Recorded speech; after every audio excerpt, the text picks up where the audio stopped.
your coach for Union County School District. We're going to work with the Gradecam Gradebook transfer function. What this will do lets you transfer one assignment at a time into Infinite Campus. This is not an automatic process. It is just a quick function that we can do. So I already have a test scanned. I'm going to go up into my settings, which is up here by your name. Hit settings. And on this left side, you will see Gradebook transfer. So it's pretty much set up the way Infinite Campus is going to want it. Your hotkey is defaulted at F8 if you want to change that. This is the key you're going to press to actually transfer your gradebook later on. One suggestion I'll make is the speed. If you start seeing that you're having trouble, it's not transferring very well, you can try to slow it down even more. Or if you think it's transferring really well, you can up the speed and maybe save yourself a little bit of time. Skip assignments. If a student hasn't taken the assessment yet, it'll skip over them. If you do that as enter a 0, it'll automatically put their grade in as a 0. So I recommend the skip, but it's really up to you how you want to do your gradebook. So I'm going to go into my test, and the first time you do this, once your students have been scanned, you'll hit transfer, and it's going to ask you about a plugin.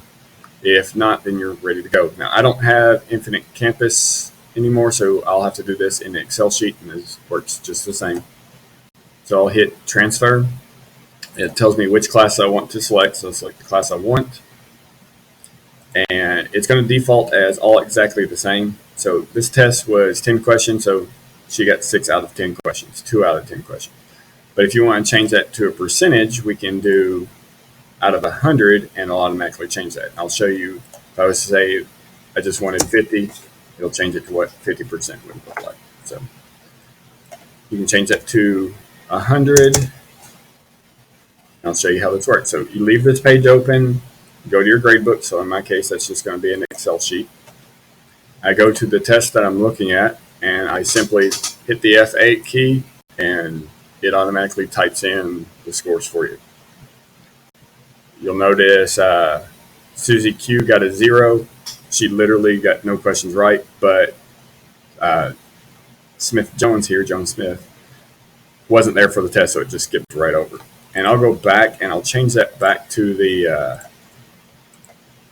all exactly, and I'll show you what that looks like. So I'm just going to go to the next assignment and hit F8. Now, it does not distinguish which assignment is which, so you will have to, when you go to your gradebook, select the assignment you're on. So just pay close attention to that. But that's all you have to do to transfer your gradebook, and then switch to your next class and do it again. Thank you, guys.